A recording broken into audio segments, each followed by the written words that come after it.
Isang mapagpalaya at makabulang araw sa inyo mga mag-aaral ng kasaysayan. Isa na namang araw ang ating pagsasamahan dito sa Valenzuela Live.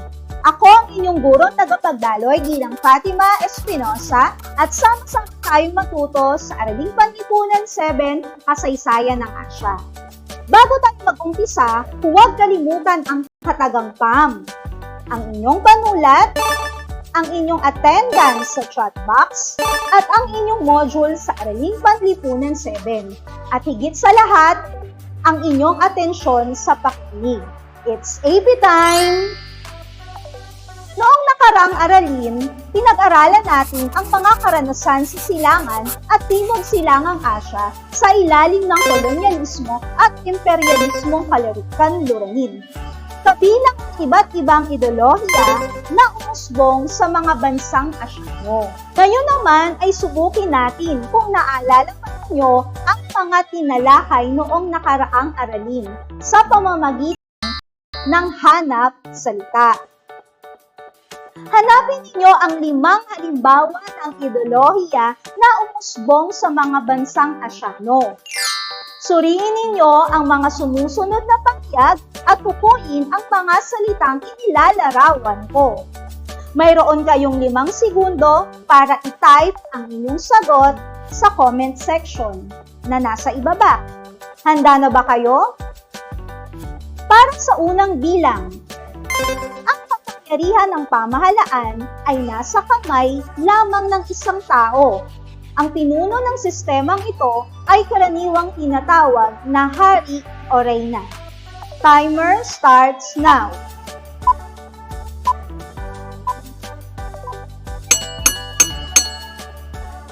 Ang tamang sagot, monarkiya.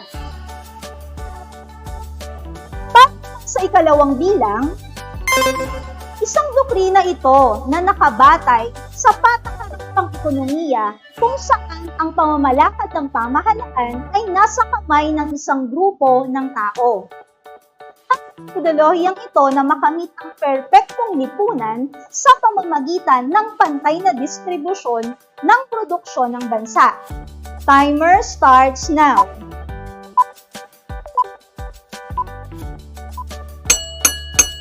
Ang tamang sagot, sosyalismo. Para sa ikatlong bilang, ang ideolohiya namang ito ay naghahangad na bumuo ng isang lipunang walang antas o pag-uuri-uri o yung tawag na classless society, kung saan ang mga salik sa produksyon ay pag-aari ng lipunan. Timer starts now.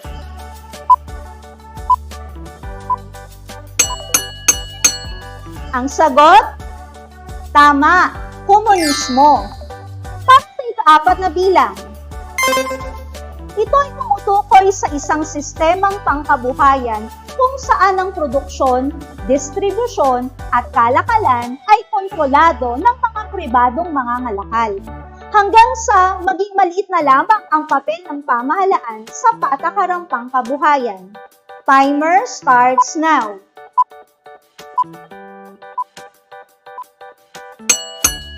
Ang sagot, tama kayong muli, kapitalismo. Para sa huling bilang, ang kapangyarihan ng pamahalaan ay nasa kamay ng mga tao. Timer starts now. Tama! Ang sagot, demokrasya. Magaling mga mag-aaral, patunay iyan na kayo ay marami natutunan sa nakaraang aralin. Sa pagpapatuloy ng aralin para sa ika-4 na markahan sa araw na ito ay hamon sa ating most essential learning competency na nasusuri ang karanasan at bahaging ginagampanan ng mga kababaihan tungo sa pagkakapantay-pantay, pagkakataong pang-ekonomiya, at karapatang pampolitika. Ang tiyak na layunin naman natin para sa araw na ito ay: una, nakikilala ang mga kababaihang gumawa ng pangalan bungsod sa kanilang naiambag sa larangan ng ekonomiya at politika sa silangan at timog silangang Asya. Ikalawa, nalalaman ang ilang samahang pangkababaihan sa silangan at timog silangang Asya. At ang ikatlo, napapahalagahan ang mga samahang pangkababaihan sa silangan at timog silangang Asya. Bago natin umpisahan ang ating aralin, ay magkaroon muna tayo ng suri larawan. Tignan ang mga larawan at tukuyin ang hinihinging salita.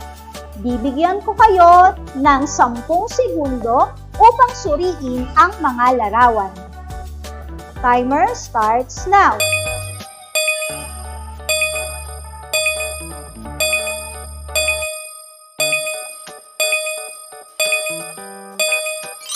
Kaya ang tinutukoy ng mga larawang ito? Tama, ito ay tumutukoy sa mga samahang pangkababaihan. May ideya na ba kayo kung ano ang paksang tatalakayin natin para sa araw na ito? Tama, ang paksang tatalakayin natin ay tungkol sa mga samahang pangkababaihan at ang mga kalagayang panlipunan sa silangan at timog silangang Asya. Upang higit nating maunawaan ang mga ito, narito ang mga katanungang magbibigay daan sa pagnawa sa aralin ito. Una, sino-sino ang mga kababaihan na gumawa ng pangalan bunsod sa kanilang naiambag sa larangan ng ekonomiya at politika sa silangan at timog silangang Asya? Ikalawa, ano ang mga samahang nabuo para sa pangangalaga ng karapatan ng mga kababaihan? At ang ikatlo, ano ang kahalagahan ng mga samahang pangkababaihan? Ang ika-16 hanggang 20 siglo ay nagsilbing oportunidad sa mga kababaihan para mapalawak ang kanilang papel sa lipunan at maitaguyod ang may mataas na antas na paggalang at pagkilala. Narito ang ilan sa mga kababaihan sa silangan at timog silangang Asya na gumawa ng pangalan bunsod sa kanilang mga naiambag sa larangan ng ekonomiya at politika. Mitsu Tanaka ng Japan. Isa sa pinakatanyag na feminista ng dekada 70. Kinilala siya bilang isang tagapanguna ng Women's Liberation Movement na lalayong tutulan ang abortion at itaguyod ang mga karapatan ng mga babae. Corazon Aquino ng Pilipinas. Kauna-unahang babaeng Pangulo ng Pilipinas.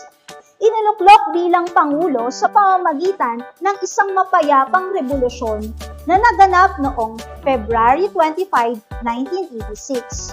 Tinagurian siyang ina ng demokrasya dahil sa pagsuporta niya sa pagkumbalik ng demokrasya sa Pilipinas. Aung San Suu Kyi ng Myanmar. Isa sa makademokrasyang aktivista at pinuno ng Pambansang Liga para sa Demokrasya o National League for Democracy. Tagapagtaguyod ng hindi marahas na paglaban at nagkamit siya ng gantimpalang Nobel para sa kapayapaan.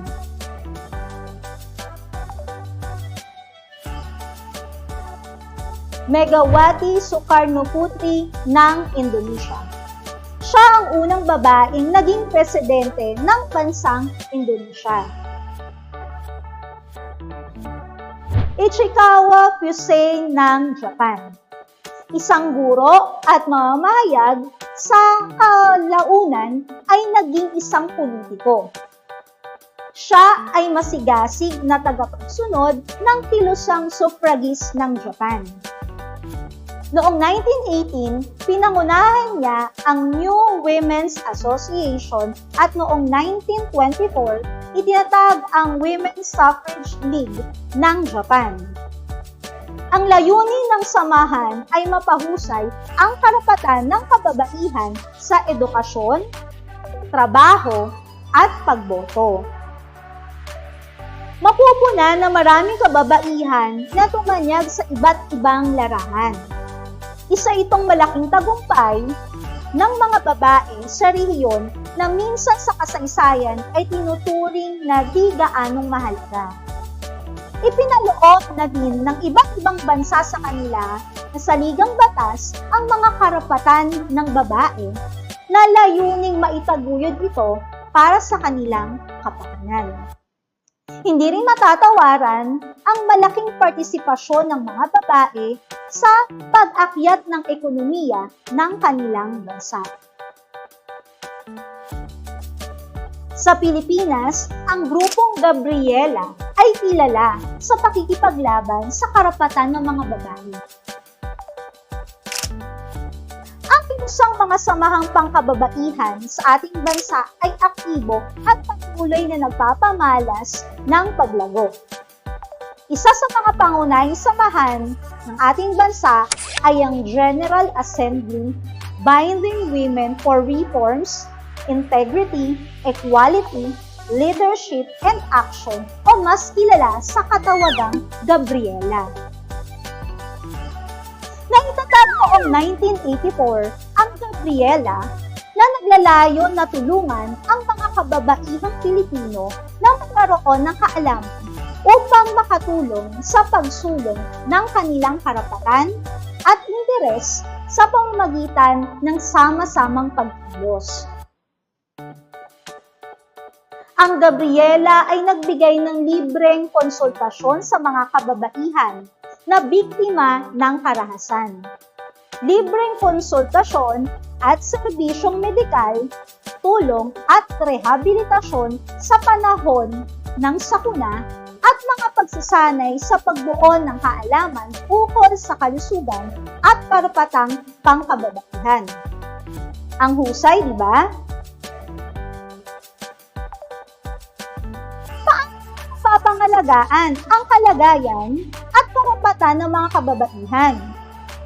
Upang mapangalagaan din ang kalagayan at karapatan ng mga kababaihan, nandyan ang Convention on the Elimination of All Forms of Discrimination Against Women, o mas kilala bilang CEDAW.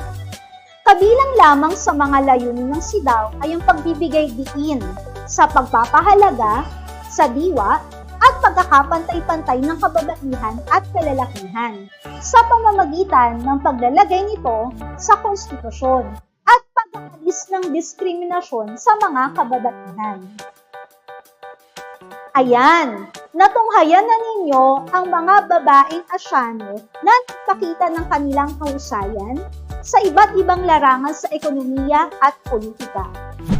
Ang kahalagahan ng mga samahang pangkababaihan na siyang nagsilbing boses ng mga babae para ipaglaban ang kanilang mga karapatan at palawaking panangusto ang kanilang kakayahan at kahusayan. Mahalaga na magkaroon ng mga kilusang pangkababaihan sapagkat sila ang pangunahing tagapagtaguyod ng mga karapatan ng mga kababaihan. Bago ako magbigay ng maikling pagtataya, ay nais ko munang makuha ang inyong opinyon sa katanungang aking ibibigay. Bilang isang mag-aaral, ano ang maaari mong gawin upang maitaas ang pagpapahalaga natin sa mga kababaihang Asyano? Maaari ninyong i-type ang inyong sagot sa comment section.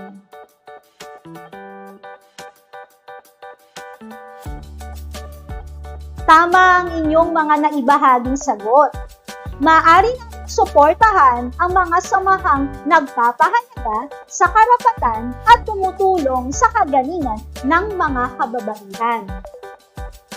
Tamang muli ang inyong pang kasagutan. Alamin ang mga karapatan ng mga kababaihan. Yan ang pwede natin gawin. ang husay ng inyong mga sagot. Iba talaga ang mga batang Valenzuelano. Angat ang may alam. Bago tayo magtapos ng aralin, magbibigay ako sa inyo ng isang maikling pagtataya para sa araw na ito, na pinamagatang The Who. Tukuyin ninyo kung sino ang mga nasa larawan at i-type mo sa ating comment section ang inyong sagot. Bibigyan ko kayo ng 5 segundo sa pagsagot sa mga ito. Handa ka na ba? Para sa unang larawan, siyang makademokrasyang aktivista at pinuno ng Pambansang Liga para sa Demokrasya o National League for Democracy ng Myanmar. First starts now.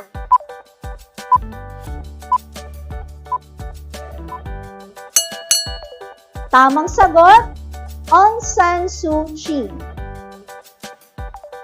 Para sa pangalawang larawan, tinaguriang siyang ina ng demokrasya dahil sa pagsuporta niya sa panunumbalik ng demokrasya sa Pilipinas. Siya rin ang tinaguri ang kauna-unahang Pangulo ng Pilipinas. Timer starts now.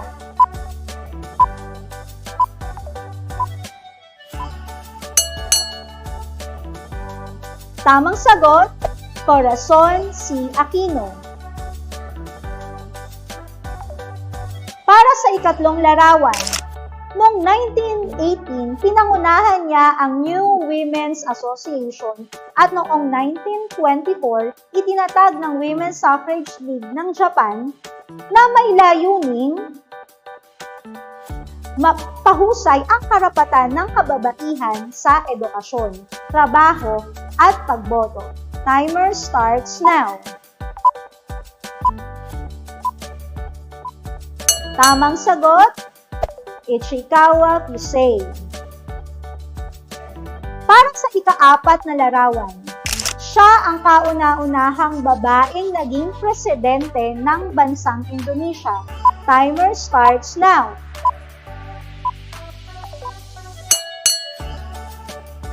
Tamang sagot, Megawati Sukarnoputri. At para sa huling bilang, kinilala siya bilang tagapanguna ng Women's Liberation Movement na layong tutulan ng abortion at itaguyod ang mga karapatan ng babae sa Japan. Timer starts now.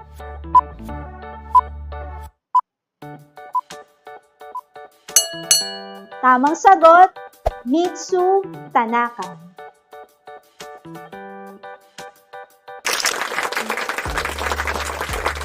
Mahusay mga grade 7, marami sa inyo ang nakakuha ng tamang sagot.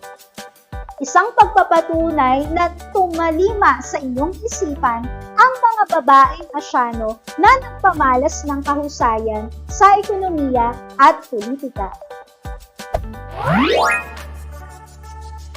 Para sa ating question and answer, may isang mag-aaral ang nagbigay ng katanungan.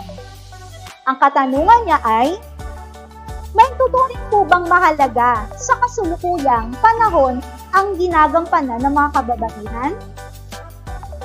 Magandang tanong yan. Para sa sagot sa katanungang ito, batay sa napag-aralan nating mga tanyag na babae sa Asya, mahalaga ang ginagampanan ng mga kababaihan sa kasalukuyang panahon at kahit pa noong unang panahon. Dahil ang mga kababaihan ay nagpamalas ng husay at kagalingan sa iba't ibang larangan. Ika nga ni Mao Zedong, women hold half of the sky. Marami kayang gawin ang mga babae na siyang nakatutulong sa pag-unlad ng lipunan at pamayanan. Naway nasagot ko ang inyong mga katanungan mga bata.